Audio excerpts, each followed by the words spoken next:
Hey everyone, good evening and welcome back to another episode of Money Mondays. We're here to talk about sales again, but this time we're going to focus on mindset rather than practical tips that you can use to discern the personalities of your patients. This one, as I say, is about mindset. Mindset is the thing that's going to unlock our potential, going to allow us to use the information that we have garnered beforehand from this webinar on sales so that we're able to utilize it every single day in practice. So let us go ahead and jump straight in. Here we are, Money Mondays once again, and we are here to talk about sales mindset. And once upon a time, I never really believed in mindset, but now I am a huge proponent of it because I know that that is the thing that allows you to unleash so much goodness in yourself, so much goodness in this world, be able to share your message, share what you do, be able to do it properly, and also will allow you to believe what you're doing, what you're undertaking, believe in yourself even more, and it'll mean that you'll be able to do things that you never thought were possible, all because you removed your limiting beliefs. It's absolutely crazy. And as I say, I used to think all of this stuff was total wishy-washy hippie stuff. I really didn't believe in it whatsoever, but now I think mindset is massive. So me personally, if I can become that person, if I can go from the individual who thought completely the opposite of that beforehand and come to where I am, then there's hope for anybody on this planet. I promise you that. Here's the thing, what I'm about to tell you is going to blow your mind. I remember the first time someone talked to me about a lot of this stuff, I just refused to believe it. I didn't think it was true. I didn't agree with it, and therefore I wasn't open. I wasn't receptive to it. And I really wish I could go back and convince myself otherwise, because it's such valuable stuff and it really is the special sauce to success when you're able to speak and sell extraordinarily well. Here's the thing, a wise man once said, that wise man, for those who don't know, his name is Warren Buffett. He's one of the richest human beings who's ever existed. He would be the world's richest man, except he's given away so much of his money to charity over the years. He still is extraordinarily wealthy. And as a consequence, by default, I think to reach that level of wealth, you have to know a few things about life. And he's got a few quotes that I like, but here are two. One is, price is what you pay, value is what you get. Now, the objective is for price and value to align. What you'll often find is that value of what people get is way more than the price they pay, and being able to value ourselves appropriately as dentists and being able to explain that value and convey it to other people, that is the message of sales. That's what sales is supposed to do. That's how sales is supposed to be used, when it's used ethically and it's used responsibly. Two of the greatest skills in life, one is speaking and the other is selling. Like I said, this guy knows what he's talking about, and if Warren Buffett is stood up there happy to attach his name to the fact that he has announced that the two greatest skills in life are speaking and selling, surely that comes with some gravitas. And I fully agree with this guy. Honestly, if you can speak amazingly well and that skill and ability is improved and honed through making content regularly, then you will honestly not believe what you can achieve in this world and the doors that will open to you. It is absolutely stunning. Take it from me, wish I could go back and tell that to myself when I was younger.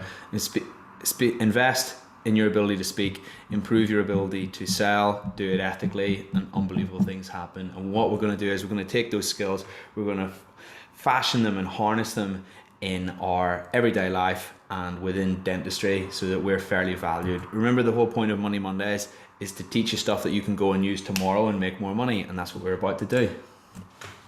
What's the two easiest ways for a dentist to increase profit without making more? Is it investing? Everybody's all about investing. Everybody's really interested in how they can invest their money to grow it. Don't get me wrong, investing is awesome, but you have to play the long game. Really, you have to generate the money in the first place, and that's what we're here to do. We're here to talk about sales, generating that money. Investing is more about how you store your money long term. Generating money in the short term, being able to make quick money. Definitely the quickest way a dentist can make money is via sales. One of the quickest ways a dentist can make more money is via sales. You can literally go and use it tomorrow to make more money. Also, as well as that, you can plan your spending. But remember, there's only so much spending management that you can do, because naturally, eventually you're going to hit a point where you're beginning to cut corners and reduce your spending where you can't, Also, as well as that, if you reduce your spending past a certain point, it just becomes an inconvenience because of the time that you have to spend performing tasks which you would normally just simply spend money on to achieve and complete. It is more favorable just to think about increasing your revenue past a certain point. Where that is, it's going to look different for everybody. So plan and want to spend is an option, or you can increase prices to fairly reflect the value that you have given your patient as a dentist. But how do you do that? Here's the main thing holding us back: limiting beliefs. I can't charge that much. That's too much. I don't believe that what I do is worth that amount of value. I have no right to earn that money because of X, Y, and Z, because of my background, because of who I am, because of where I work. All of these things, all limiting beliefs. You may have heard yourself in one of those things that I just said. There is an even more in-depth list of limiting beliefs that I have. Someone sent it to me once. I worked through it. It really is amazing what that thing can reveal. And also, as well as that, when someone points it out to you, that actually a lot of these things are exactly what we've said earlier: beliefs, as in simply beliefs, things that limit you, things that hold you back. And remember, the thing about a belief is that it's not always necessarily true. It's just what you believe. It's not what reality always states. It's not what reality, it might not always marry up with reality, because remember, it's a belief. The goal of consciousness is to get your internal reality aligned with the external reality of the world as close as possible. And when you can do that, what that means is that you have the ability to spot opportunities, chances, things that come your way. You'll be able to spot these things miles off because your theory of the world is more well-rounded. We're getting quite philosophical now. Seriously, when it comes to sales, there's no limits. People think that you can't earn certain amounts, you can't earn X, Y, and Z. You can earn any sum of money you want if you're good enough at talking. I know an associate who grosses 1.5 million a year. That's his gross. Absolutely crazy. Selling is a part of it. Selling is a part of that, definitely. A clinician who monetized their following and earned over 107k in 28 days. These are all things that have happened. An individual charges 1 million for 4 months one-to-one coaching. How are these things possible? I would never have believed it until I saw it with my own eyes. It comes through the delivery of value and the ability to speak. You could do both those things. It's crazy. Why do I say this? I don't say this because I'm boasting. I'm just saying that this is possible, and this will inspire you. This will allow you to see that anybody can do this. And the fact that anybody thinks that they can't do this is 100% a limiting belief. Limiting beliefs. Let's go a little bit more honed, focused, hardcore on them to, like I say, just pinpoint where they come from and remove them from people's psyche. Perceptions of the world we believe to be true. Remember, the world is one massive series of random events. Those are a completely random series of things, just exactly that, as we said before. The only thing that assigns any of these occurrences significance is in our heads. Why can one situation occur that will make the exact same situation will make two people feel the total opposite way? One will, something can happen in someone's life. It can happen to one person and they're happy. It can happen to another person and they're sad and they get overwhelmed. What does that tell you? It tells you that the only reason that any event is ever significant because of how it is perceived through the lens of our minds, effectively. So what that means is that if you think about it, all emotion is subjective, all beliefs are subjective, because they're just our minds trying to make sense of the reality of the world. But are they always effective at doing this? Definitely not. The one thing you can control is your internal state. And the thing about it is, you might as well believe that you can make any sum of money you want, because think about it like this: if you believe that you can't, then you never will. But if you believe that you can, at least there's a chance that you will. Think about it like that. You know what I mean? If you think something positive, then positivity manifests and it comes your way. It doesn't mean that you necessarily will, but at least you've got a shot at doing it. And that's how things change. That's how things begin to change. You might as well roll the dice, use your beliefs as the first means of undertaking that, the first means of giving yourself a shot at earning whatever the heck you want. It might sound a bit crazy, it might sound a bit out there, but I totally believe that. You might as well, because what have you got to lose in that respect? Whereas if you don't, well, you've got everything to lose because you never have a shot in the first place. Here's the thing about our beliefs. Think about it like this. Anytime you believe something, it subconsciously manifests in your actions, overtly or not so overtly. You might be conscious of it, you might not be conscious of it, you might unwittingly, you might be totally unwitting of the fact that it happens, or you might be totally aware. Who knows? But the point is that when you believe something, if you believe the world's a scary place, you'll walk out the door, you'll spend most of your time being nervous, being on edge, being anxious. That seeps through in your body language and your actions and your behavior towards other people. And people, thing about people is most communication is via non-verbal cues. And those people, that energy will reflect back onto you through those other people. So in a way, your beliefs have led to your actions, which have constructed your own reality. And then guess what? At that point, it's just a negative feedback cycle, isn't it? Because then that will cause you to continue to believe that, to continue to think that, because it'll manifest and manifest and manifest. So really, if we're going to change things, where does the cycle stop? It has to stop somewhere, and it actually stops with our beliefs, because the beliefs are the most fundamental thing that cause it to occur in the first place. And that's my point. It's huge, it's massive. Think about it like this. You go out into the world and you believe it's an awesome place and everybody's really friendly, doesn't mean you should trust everybody. Absolutely not. We've got to temper that. We've got to temper that 100%. It doesn't mean that you can go and be completely trustworthy to every single individual, but if you do go out there and you think to yourself, actually, most people are friendly, most people are here, they want to help me, most people are good in lots of ways, that seeps through your body language and your non-verbal cues, and most people will bounce that energy back onto you. And you know what? For every person that you trust, if you trust 100 people, maybe one or two will let you down, but it doesn't mean that you can't trust the other 98%. That's always been my perception on life. I've always been a very trusting person, very I do believe the world is a good place, and I think it's very easy to be cynical once you've been let down massively, and allow that to color your perception of every person.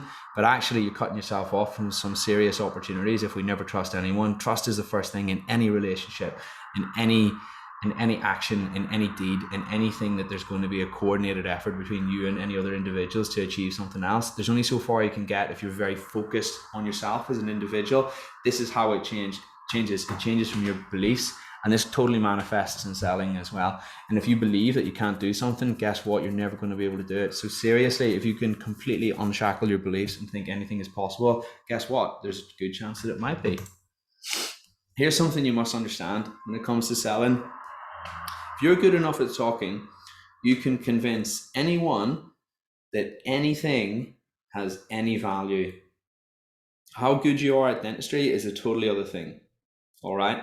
Now, in my experience, most dentists have good hard skills, but their ability to describe what they're doing to the patient and selling a treatment plan is yet to match up with that. It's nowhere near. Okay. Now, here's the thing.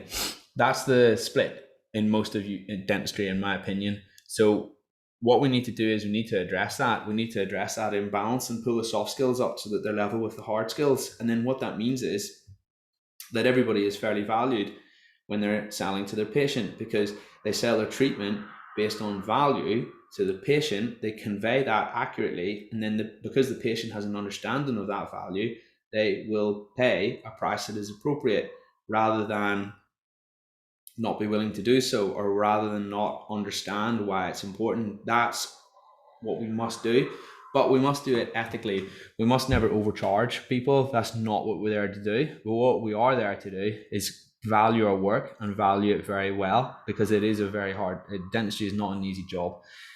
And the real skill in sales is being able to accurately portray the value of a task or a service to a patient, and do that well and do that succinctly, so that the patient sees the value as well and then is willing to invest. But like I say, we never overdo it, because if our soft skills are better than our hard skills, patients are going to find out, because then what they'll realize that the work is, they won't be happy if something doesn't work. And I totally understand that. I totally get that. That's where we must be responsible when we have this information. So whilst we can convince anyone that anything has any value, it doesn't mean that we should go out there and do that. We should only do it when it's appropriate. And selling is our ability to do that, and our ability to talk. Ever heard of the saying, I can sell sand to a camel? That perfectly encapsulates what I'm saying. It doesn't mean you should sell sand to the camel. It just means that you can, because you're so good at talking. Yeah. And what we got to do is we got to get everybody's soft skills to match their hard skills. But this right here, you can live by this sentence. You can just remind yourself of that of all times. There's only 3 people that will never buy from you. One is someone who doesn't have enough money. Fair enough. You're going to get those people from time to time. The second person, not everyone is going to be rational. Not everybody is going to agree with your way of thinking. That's also totally fine. That's the beauty of society.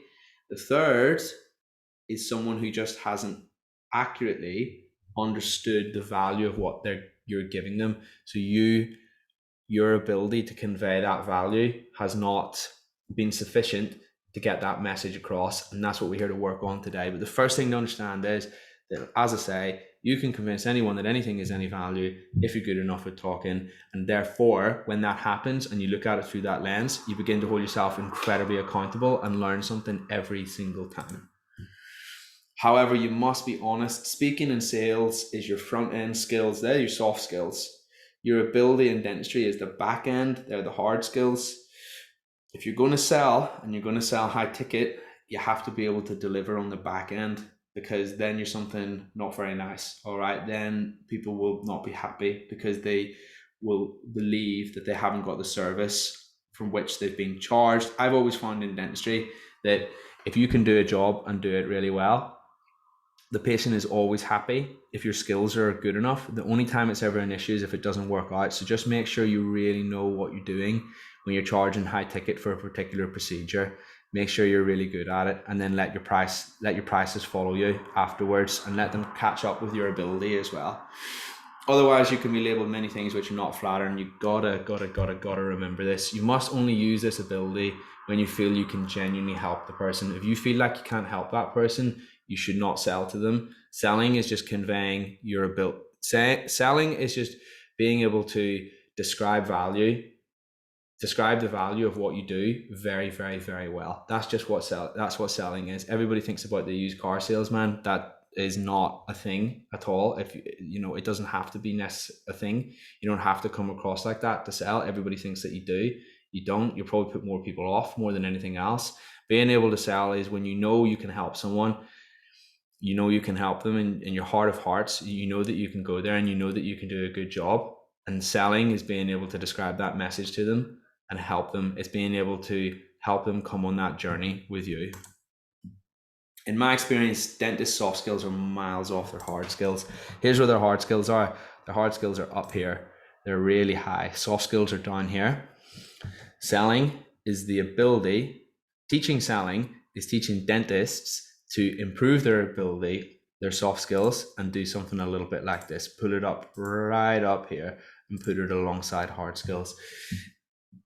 That is the mindset of a seller right there. That is the mindset of someone who's good at sales. Just remember, you are that person who can help that other individual. It is your duty to be able to accurately describe what you do and relate it to what they want, relate it to their pain points, relate it to why they've come to see you as a dentist, and be able to describe that relationship so well that the patient totally sees it from your point of view. And when you're an art, just like any artist, you have to be able to tailor what you say specifically to that individual. That is the mindset. What I've given you on this webinar today will allow you to see it from another perspective. This is the building blocks that you need to be able to understand why pursuing knowledge on sales is not just something that you do just to get more money. It's your duty to that patient and that individual that you have sat opposite you to be able to describe what you do so well so that you can help them and so that you can be there for them and you can be the person who takes them on that journey. That's what selling is. That's the essence, and it's when you care.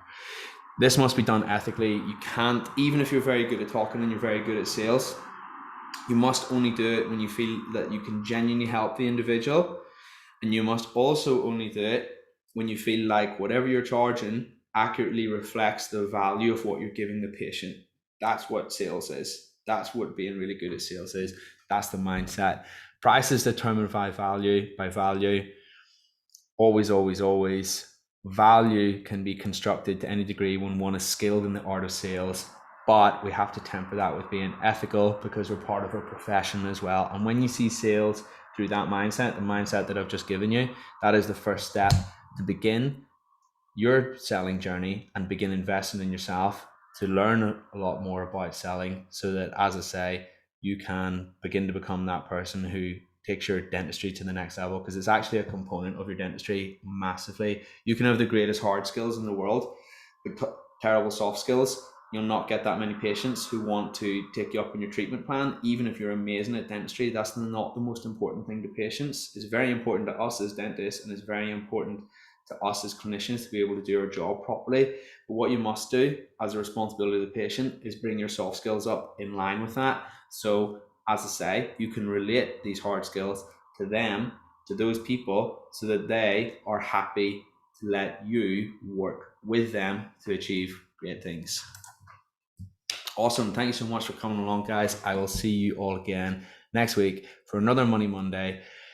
Great tips that you can use straight away to begin to make more money in your everyday life. And also, I'll see everybody again this week, Thursday Thoughts for Investing, Thursday Thoughts on Investing. See you all soon.